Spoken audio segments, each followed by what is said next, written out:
It isn't a typical sock hop, but students enjoyed the dance anyway. Called a teningling, this pole dance is the national dance of the Philippines. The Philippines was one of 14 countries with an exhibit at the International Fair. About 250 local children made crafts and played games with international students and with OSU education majors manning the booths. And students gathered in the auditorium to learn about another dance, this one from India.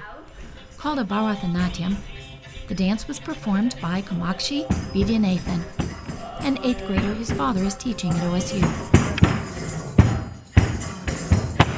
This is the 6th year for the International Fair. OSU's College of Education organized the event through the office of Dr. Kathleen Skinner. The Ozone visited with Dr. Skinner and heard about the students' reaction to the fair. Children were very excited, and I kept hearing, "Oh, it can't be over yet. We can't have to move on." They seemed to really enjoy going to each country, and they hated to leave the country that they were at, but enjoyed the next country that they went to.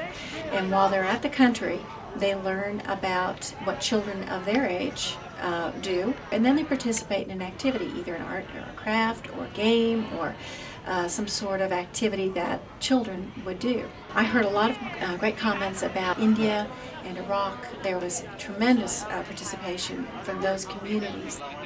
In addition, we had a special address by Mr. Wes Watkins, who's a former representative to the U.S. Senate, or U.S. House of Representatives, and we held it in the building that is named after him.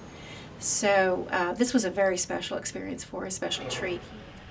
The world out there is different than when I was growing up. Not only is the world your laboratory, we're in a global economy. And we're not going back.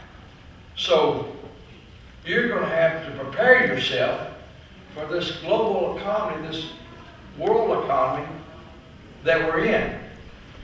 Watkins encouraged the students to learn 3 languages to be competitive in a global marketplace. After his presentation, Watkins shared his goals with the Ozone. You know, if we're able to understand each other's culture around the world and become involved and engage in education activities, trade activities, it is less likelihood that we're in the world. So I think it's a goal we should all try to have. Watkins isn't alone in hoping for peace. Fulbright fellow Mohammed Fahim Hashimi from Afghanistan has a booth at the fair and spoke to the Ozone about his views. Most of the time, students or public in general get a image of another country if they haven't traveled to through media that most of the time it is not a positive picture. Like, for example, for my country, Afghanistan, most of the people in the US have a bad image of Afghanistan, but the realities are different there. So when students get to know something from first hand about the reality of a country, it's a great knowledge and a good enlightening for them. Maybe the seeds of world peace were sown in a few dance steps today. And maybe soon, we'll all have something to smile about. For the Ozone, I'm Phyllis McLemore.